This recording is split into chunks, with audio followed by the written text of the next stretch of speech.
નમસ્કાર વિદ્યાર્થી મિત્રો, હવે આપણે જોવાનું છે આજે ધોરણ 7માં વિષય ગણિત, જેનું સ્વાધ્યાય આપણે ચાલુ કરવાનું છે. સ્વાધ્યાય 1.1. હવે પહેલાં તો ધોરણ 7નું આપણે આગળના લેક્ચરમાં જે ભણ્યા હતા પૂર્ણાંક સંખ્યાઓ વિશે, કે પૂર્ણાંક સંખ્યામાં શરૂઆતમાં શું ભણ્યા હતા? પ્રાકૃતિક સંખ્યા. શું ભણ્યા હતા? પ્રાકૃતિક સંખ્યા. પછી શું આવે? પૂર્ણ સંખ્યા, પૂર્ણાંક સંખ્યા, એ બધી વસ્તુ આપણે ભણ્યા. પછી પ્લસ માઇનસવાળી નિશાની જે હતી, કે બંને નિશાની સરખી હોય તો શું કરવાનું? નિશાની સરખી હોય તો શું કરવાનું? સરવાળો.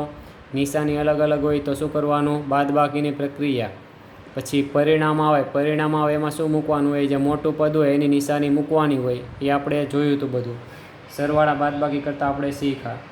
ચાલો, એમાં તો હવે સ્વાધ્યાયમાં આપણે જોવાનું છે. પહેલાં તો સ્વાધ્યાય 1.1 એનો પ્રશ્ન 1. સંખ્યા રેખા પર જુદા જુદા શહેરોના તાપમાન સેલ્સિયસમાં દર્શાવ્યા છે. ચાલો, સેલ્સિયસમાં દર્શાવેલા છે. આપણે એની ઉપરથી સવાલના જવાબ આપવાના છે. તો સવાલના જવાબ આવતા પહેલાં તો સંખ્યા રેખા જે શીખવાઈ હતી, વચ્ચે શું આવે? સંખ્યા રેખામાં 0. પછી સંખ્યા રેખાની ડાબી બાજુ કેવા આંકડા આવે? ઋણ આંકડા, એટલે કે માઇનસવાળા આંકડા. અને 0ની જમણી બાજુ કેવા આવા આંકડા આવે? પ્લસ આંકડા. ચાલો, સંખ્યા રેખા ઉપરથી આપણે સવાલના જવાબ આપવાના છે. તો પહેલાં તો સંખ્યા રેખામાં ધ્યાન આપો એટલે આપણને ખબર પડે. પહેલાં વચ્ચે તો 0, પછી જેમ આ બાજુ જાઓ એમ તાપમાન ઓછું થતું જાય, કેમ કે માઇનસવાળું તાપમાન છે. કેવું થતું જાય? ઓછું.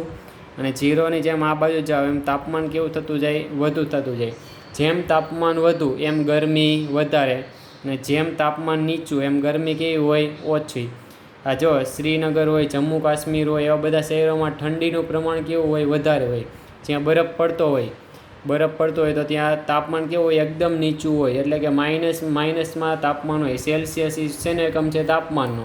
તો એ બધું માઇનસમાં તાપમાન હોય ઠંડા શહેરોમાં. ઉનાળામાં આપણે અહીંયા કેટલું તાપમાન હોય?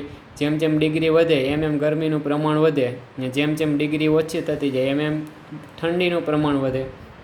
તો પહેલાં અહીંયા ધ્યાન આપો. જો હવે પહેલાં તો અહીંયા 0 છે. 0 પછી આ પહેલો કાપો એટલે -1, -2, -3, -4, -5. પછી શું આવે? -6, -7, -8, -9 અને -10. એવી રીતના આ બાજુ જાઓ, 0ની આ બાજુ 1, 2, 3, 4, 5, 6, 7, 8, 9, 10. તો એની ઉપરથી પહેલાં તો હું સવાલ પૂછું, એ સવાલ તમે જોતા જાઓ. ચાલો, શ્રીનગરનું તાપમાન કેટલું છે? ગણો તો અહીંયા 0, 1 અને અહીંયા -2. ચાલો, શ્રીનગરનું તાપમાન કેટલું છે? -2. કેટલું છે? -2. ચાલો, લાહોર સ્થિતિનું તાપમાન જો, અહીંયા કેટલું છે? -5. પછી શું આવે? -6, -7, -8. ચાલો, લાહોર સ્થિત તાપમાન કેટલું છે? -8. હવે તમે આ બાજુ જાઓ, સિમલાનું તાપમાન કેટલું? જાઓ, 0, 1, 2, 3, 4, 5. સિમલાનું તાપમાન કેટલું છે? 5 સેલ્સિયસ. ચાલો, આગળ જાઓ, 6, 7, 8, 9, 10. પછી ઊટીનું તાપમાન જો, અહીંયા 10 છે. પછી અહીંયા શું આવશે? 11, 12, 13 અને 14. ઊટીનું તાપમાન કેટલું છે? +14. કેવા? 14 પ્લસ. ચાલો, એને પછી 15, 16, 17, 18, 19, 20 અને અહીંયા શું છે? 21. બેંગ્લોરનું તાપમાન કેટલું છે? 21. ચાલો, તો એની ઉપરથી જે સવાલના જવાબ છે આપણે બુકમાં પહેલો સવાલ લખું છું કે સંખ્યા રેખા પરથી દર્શાવેલ સ્થળોના તાપમાન લખો. ચાલો, સંખ્યા રેખા જે દર્શાવી છે એની ઉપરથી આપણે સ્થળોના તાપમાન લખવાનું છે, તો એનો જવાબ આપવાનો. ચાલો, લાહોર સ્થિત, પહેલાં હું બધા નામ લખી નાખું શહેરોના, બરાબર. પછી શું છે? શ્રીનગર. પછી શું છે? સિમલા. પછી કોણ આવશે? ઊટી. પછી કોણ આવશે? બેંગલુરુ.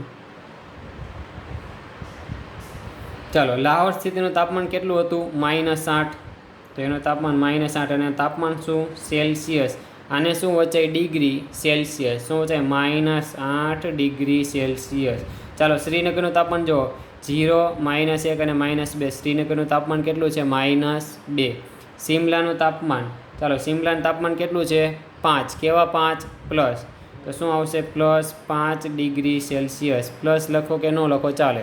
ઊટીનું તાપમાન કેટલું હતું? અહીંયા 10, 11, 12, 13 અને 14 કેટલું આવશે? 14 ડિગ્રી સેલ્સિયસ. અને બેંગ્લુરુનું તાપમાન કેટલું છે? જો 20, 21. આ બેંગ્લુરુમાં એક કાપો છે ને આપણે અહીંયા મૂકવાનો છે, એટલે એનું તાપમાન આપણે અહીંયા રાખશું. ચાલો, બેંગ્લુરુનું તાપમાન અહીંયાથી લેવાનું છે. અહીંયા 20, પછી શું આવે? 21, અને પછી આ કાપો બેંગ્લુરુનો. તાપમાન કેટલું થઈ છે હવે? 21 કે 22? તો કે ભાઈ 22 ડિગ્રી સેલ્સિયસ. ચાલો, આટલું થઈ ગયું. હવે પ્રશ્ન 1 કમ્પ્લીટ થઈ ગયો. સંખ્યા રેખામાં જોતા આવડી જવું જોઈએ. હવે પ્રશ્ન 2 તરફ આપણે આગળ વધીએ. તો પ્રશ્ન 2માં શું કીધું? જો સૌથી ગરમ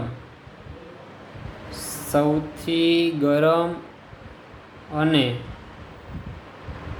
સૌથી ઠંડા સ્થળોના તાપમાનમાં તફાવત.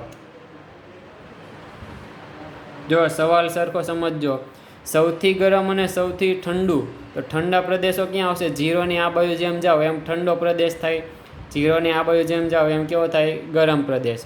તો આપણને શું પૂછ્યું? સૌથી ગરમ અને સૌથી ઠંડા સ્થળોના તાપમાનમાં તફાવત. તફાવત એટલે યાદ રાખવાનું, બાદબાકી કરવાની.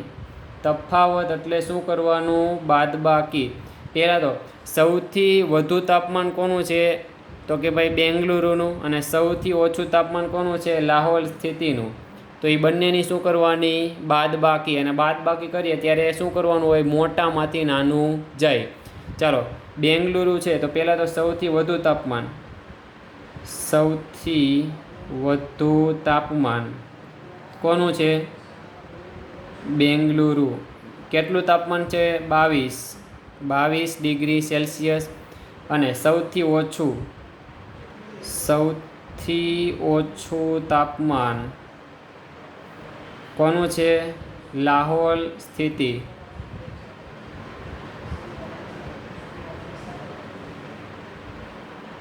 ચાલો, લાહોલ સ્થિતિનું તાપમાન કેટલું છે? જો અહીંયા -5, -6, -7 અને -8. શું છે? -8 ડિગ્રી સેલ્સિયસ. ચાલો, -8 ડિગ્રી સેલ્સિયસ છે. હવે બંનેનું જે તફાવત આપણને કીધો, તફાવત એટલે શું થાય? બંનેની બાદબાકી. ચાલો, તફાવત આપણે કાઢીએ. માટે તફાવત મોટામાંથી નાનું જાય. મોટા કોણ છે? 22. ચાલો, 22માંથી બાદબાકી કરવાની છે. કોની કરવાની છે? -8ની. -8. આ માઇનસ શેના છે? બાદબાકીના. અને આ -8 છે એ શું છે? આ -8 શું છે? તો કે ભાઈ તાપમાન. ચાલો, થઈ ગયું. હવે માઇનસ શું થઈ જાય? પ્લસ. અહીંયા જો અહીંયા માઇનસ હોય અને અહીંયા પણ માઇનસ હોય, એટલે બંને શું થઈ જાય? પ્લસ. માઇનસ શું થાય? પ્લસ. એટલે કે 22 થાય +8 બરાબર. જવાબ કેટલો આવશે? 30 ડિગ્રી સેલ્સિયસ. કેટલો જવાબ આવ્યો? 30 ડિગ્રી સેલ્સિયસ. ચાલો, એની પછી ત્રીજો સવાલ છે આપણે લાહોલ સ્થિતિ અને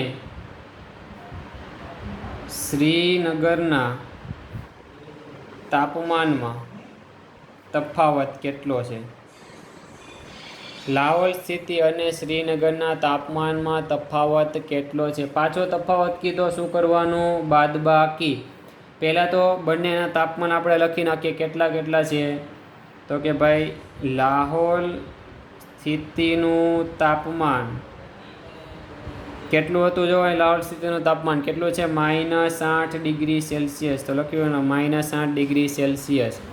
અને શ્રીનગરનું તાપમાન, ચાલો શ્રીનગરનું તાપમાન કેટલું છે? જો સંખ્યા રેખા પર જો શ્રીનગરનું તાપમાન કેટલું છે? શ્રીનગરનું કેટલું છે? -2 ડિગ્રી સેલ્સિયસ. ચાલો, તફાવત. હવે તફાવત એટલે શું થાય? બાદબાકી. બાદબાકીમાં શું કરવાનું હોય? મોટામાંથી નાનું બાદ કરવાનું હોય. હવે જો આ બેમાં મોટું કોણ છે આપણને ખબર પડવી જોઈએ. ન ખબર હોય તો પહેલો વિડીયો લેક્ચર જોઈ, એમાં વ્યવસ્થિત રીતે મેં સમજાવેલું છે નાનું કોને કહેવાય, મોટું કોને કહેવાય. સંખ્યા રેખાની જેમ આ બાજુ જાવ એમ સંખ્યા કેવી થતી જાય? નાની થતી જાય. તો આ બેમાં મોટું કોણ છે? બંનેમાં કોણ મોટું કહેવાય? કે ભાઈ -2 કોણ મોટું કહેવાય? -2, કેમ કે ઋણવાળા આંકડા હોય એમાં ઊંધું હોય, પ્લસવાળા આંકડાની જેમ ન હોય કે 8 કરતાં બે છે એ નાને કહેવાય, અથવા તો 8 મોટા કહેવાય. એ પ્લસવાળા આંકડામાં એવું હોય કે 8 મોટા કહેવાય 2 કરતાં, પણ માઇનસવાળા આંકડામાં શું હોય? ઊંધું હોય. આ -2 છે એ -2 મોટા કહેવાય આની કરતાં. -2 શું કહેવાય? મોટા. તો મોટામાંથી નાનું બાદ કરવાનું છે. મોટું શું છે? -2. ચાલો, તફાવત એટલે શું કરવાનું? બાદબાકી. બાદબાકીની નિશાની, એમાંથી બાદ શું કરવાનું છે? -8. ચાલો, આનું સાદું રૂપ આપવાનું છે. આ -2 ને એમને રાખવાના. હવે અહીંયા શું કરવાનું? યાદ આવવું જોઈએ. અહીંયા આપણે શું કર્યું હતું? Minus minus plus. તો અહીંયા પણ શું કરવાનું? -, +8. ખબર પડી? ન ખબર પડી તો પહેલો વિડીયો લેક્ચર તમારે જોવો પડશે. એમાં નિયમો સમજાવ્યા છે. નિશાની અલગ અલગ તો શું કરવાનું? બાદબાકી. નિશાની સરખી હોય તો શું કરવાનું? સરવાળો. એ બધું મેં સમજાવેલું છે પહેલા વિડીયો લેક્ચરમાં. તો અહીંયા મોટામાંથી નાનું બાદ કર્યું. મોટું કોણ હતું? -2. બાદ એટલે બાદબાકીની નિશાની, અને અહીંયા -8. માઇનસ માઇનસ શું થઈ ગયું? અહીંયા પ્લસ. ચાલો, હવે જો આ 2 કેવા છે? -8 કેવા છે? પ્લસ. તો આખું જે ચાર્ટ જેવું સમજાવ્યું તો એમાં યાદ આવવું જોઈએ. નિશાની અલગ અલગ હોય તો કોની પ્રક્રિયા કરવાની? બાદબાકીની પ્રક્રિયા. આની નિશાની માઇનસ છે, આની નિશાની પ્લસ છે, તો શેની પ્રક્રિયા કરવાની? બાદબાકીની પ્રક્રિયા કરવાની છે. તો ચાલો, 8માંથી 2 જાય, કેટલા વધશે? 6. જવાબ આવ્યો 6. તો જવાબમાં કોની નિશાની મૂકવાની? મોટા પદની. મોટું પદ કોણ છે હવે? 8. તો 8ની નિશાની કેવી છે? પ્લસ. તો આ જવાબમાં પણ શું આવશે? +6 ડિગ્રી સેલ્સિયસ.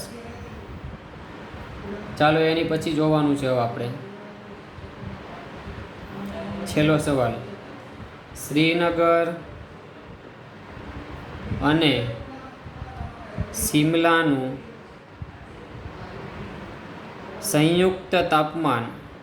સંયુક્ત તાપમાન કેવું તાપમાન? સંયુક્ત. સંયુક્ત એટલે ભેગું. શ્રીનગર અને શિમલા બંનેનું ભેગું તાપમાન શિમલાના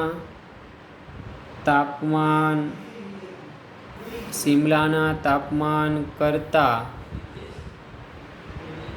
પણ ઓછું છે એવો સવાલ પૂછ્યો આપણને. શું સવાલ પૂછ્યો? શ્રીનગર અને શિમલાનું સંયુક્ત તાપમાન શિમલાના તાપમાન કરતાં પણ ઓછું છે એવો સવાલ પૂછ્યો છે. અને બીજું એમ કીધું, શું તે શ્રીનગરના તાપમાન કરતાં પણ ઓછું છે? જો 2-3 સવાલ એક પૂછી નાખ્યા છે. પહેલાં તો આગળ નહીં જવાનું, શરૂઆત કરવાની. પહેલાં તો શ્રીનગર અને શિમલાનું સંયુક્ત તાપમાન એટલું યાદ રાખો. શ્રીનગર અને શિમલાનું સંયુક્ત તાપમાન એટલે એમ થાય કે બંનેનું ભેગું તાપમાન. તો બંનેનું ભેગું તાપમાન કેટલું છે ને એ પહેલાં આપણે કરી નાખીએ. ચાલો, જવાબમાં શ્રીનગર અને શિમલાનું સંયુક્ત તાપમાન. સંયુક્ત તાપમાન એટલે બેયનું ભેગું. ભેગું એટલે શું કરવાનું? સરવાળો. ચાલો, સરવાળો કરો. પહેલાં તો શ્રીનગરનું તાપમાન કેટલું છે? જો તો સંખ્યા રેખામાં કેટલું છે? -2. વત્તા એટલે સરવાળો. અને શિમલાનું તાપમાન કેટલું છે? +5. જો 0, 1, 2, 3, 4 ને 5 +5. ચાલો, નિશાની અલગ અલગ. આની 2ની નિશાની કેવી છે? -5ની નિશાની કેવી છે? પ્લસ. નિશાની અલગ અલગ હોય તો બંનેનો શું કરવાનો? બાદબાકી કે સરવાળો? યાદ કરો ફટાફટ. નિશાની અલગ અલગ, શું કરવાનું? બાદબાકીની પ્રક્રિયા. ચાલો, બાદબાકીની પ્રક્રિયા કરો. 5માંથી 2 જાય, કેટલા વધે? 3. મોટું પદ કોણ છે? 5. એની નિશાની કેવી છે? પ્લસ. તો જવાબ શું આવશે? +3 ડિગ્રી સેલ્સિયસ. કેટલો જવાબ આવે? +3 ડિગ્રી સેલ્સિયસ. હવે શું કીધું હતું? આ સંયુક્ત તાપમાન કેટલું આવ્યું? +3. હવે એનો સવાલ જો કે શિમલાના તાપમાન કરતાં ઓછું છે. શું કીધું? શિમલાના તાપમાન કરતાં પણ ઓછું છે. તો પહેલાં શિમલાનું તાપમાન કેટલું છે એ જોવો તો કે શિમલાનું તાપમાન ક્યાં છે? આ રહ્યું. જો શિમલાનું તાપમાન કેટલું છે? 5 સેલ્સિયસ. જો સંયુક્ત તાપમાન કેટલું થયું? 3. અને શિમલાનું તાપમાન કેટલું છે? 5. તો મોટું કોણ છે? 5. તો લખવાનું કે અહીં +3 કરતાં કોણ મોટું છે? +5. 5 મોટા કહેવાય ને 3 કરતાં. આ કાંઈ ઋણવાળું તો છે નહીં. એટલે 5 કેવા કહેવાય? મોટા. માટે લખવાનું કે સંયુક્ત તાપમાન શિમલા કરતાં ઓછું છે. શિમલા કરતાં કેવું છે? ઓછું. કેમ કે સંયુક્ત તાપમાન કેટલું આવ્યું હતું? 3. અને શિમલાનું તાપમાન તો કેટલું છે? 5. તો ઓછું કોણ કહેવાય? 3 જ કહેવાય. તો હું લખવાનું સંયુક્ત તાપમાન શિમલા કરતાં પણ કેવું છે? ઓછું. ચાલો એની પછી હવે આગળનો સવાલ આપણને શું કીધું? જો શું તે શ્રીનગરના તાપમાન કરતાં પણ ઓછું છે? શ્રીનગરના તાપમાન કરતાં ઓછું છે. પહેલાં તો શ્રીનગરનું તાપમાન કેટલું છે એ જોવાનું. શ્રીનગરનું તાપમાન ક્યાં છે? જો અહીંયા -2 શ્રીનગરનું તાપમાન. શ્રીનગરનું તાપમાન કેટલું છે? -2 ડિગ્રી સેલ્સિયસ. ચાલો હવે કોણ મોટું છે એ જોવાનું છે. આ +3 અને -2 બંને મોટું કોણ? તો કે ભાઈ પ્લસવાળો આંકડો હોય એ મોટો જ હોય. તો ચાલો અહીંયા લખું છું. માટે +3 છે એ કોના કરતાં મોટા છે? -2 કરતાં. જો જે મોટું હોય ને એની બાજુ આ રીતનું નિશાની આવે. જે નાનું હોય ને એને તીર મારી દેવાનું. નાનું એનું કરવાનું, તીર મારી દેવાનું. અહીંયા કોણ નાનું હતું? 3. તો 3ને શું કરી દીધું આપણે? તીર મારી દીધું. એટલે આ કેવા થઈ જાય? આને મોટા કહેવાય. અહીંયા -2 નાના હતા તેને આપણે તીર મારી દીધું. તો આ 3 કેવા કહેવાય? મોટા. તો આપણને એમ પૂછ્યું શ્રીનગરના તાપમાન કરતાં પણ ઓછું છે. તો શ્રીનગરનું તાપમાન તો -2 છે. ના, એની કરતાં તો ઓછું નથી. તો લખવાનું કે ના, સંયુક્ત તાપમાન શ્રીનગર કરતાં ઓછું નથી. ચાલો આપણો તો આખો પહેલો સવાલ છે, બરાબર.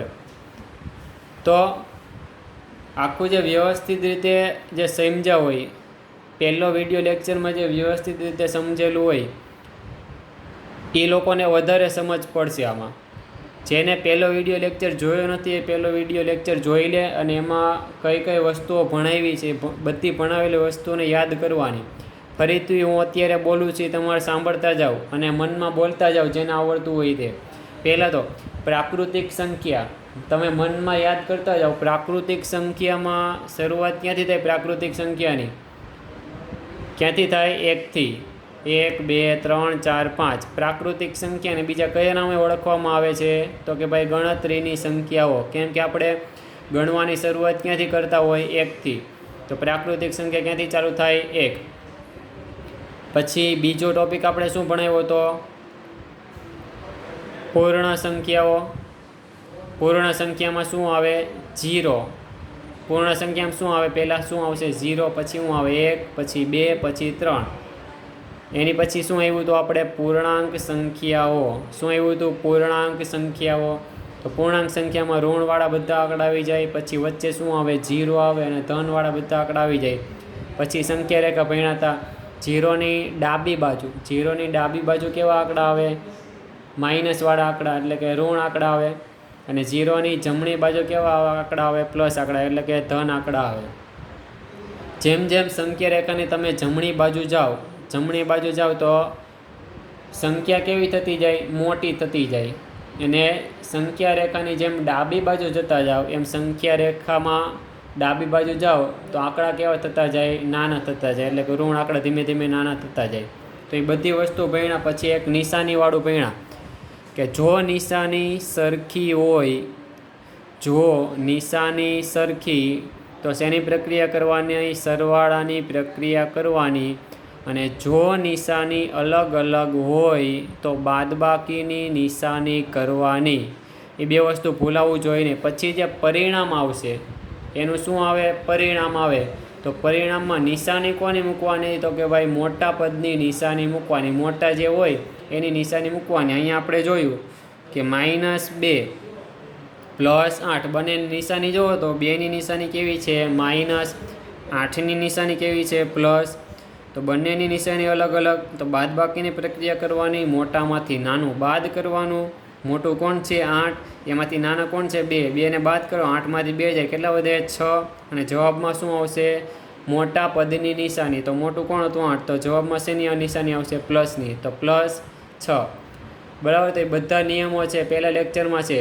તો જેટલું પણ પહેલાં વિડીયો લેક્ચરમાં છે એ તમારે વ્યવસ્થિત નોટબુક બનાવવાની છે. પ્રકરણ 1નું હેડિંગ આપવાનું. એમાં જ્યાંથી મેં બોર્ડ ઉપર જેટલું પણ ભણાવ્યું છે એ વિડીયો જોતાં લખતું જવાનું છે વ્યવસ્થિત નોટબુકમાં. બીજું, આજના વિડીયો લેક્ચરમાં જેટલું પણ ભણાવ્યું છે એ બધી વસ્તુઓ છે નોટબુકમાં વ્યવસ્થિત રીતે લખવાની છે, સમજતી જવાની છે. ન સમજ પડે ને ફરીથી વિડીયો જોવાનો, પાછો વિડીયો ચાલુ કરી દેવાનો અને ધીમે ધીમે આટલું જેટલું પણ મેં ભણાવ્યું બધી વસ્તુ તમારે નોટબુકમાં લખવાની છે. સ્વાધ્યાય 1.1 હેડિંગ મારી દેવાનું, બધી વસ્તુ લખી નાખવાની. ચાલો હવે આવતા લેક્ચરમાં જે આની પછીનું આગળનું હશે તે આપણે ભણશું. Thank you.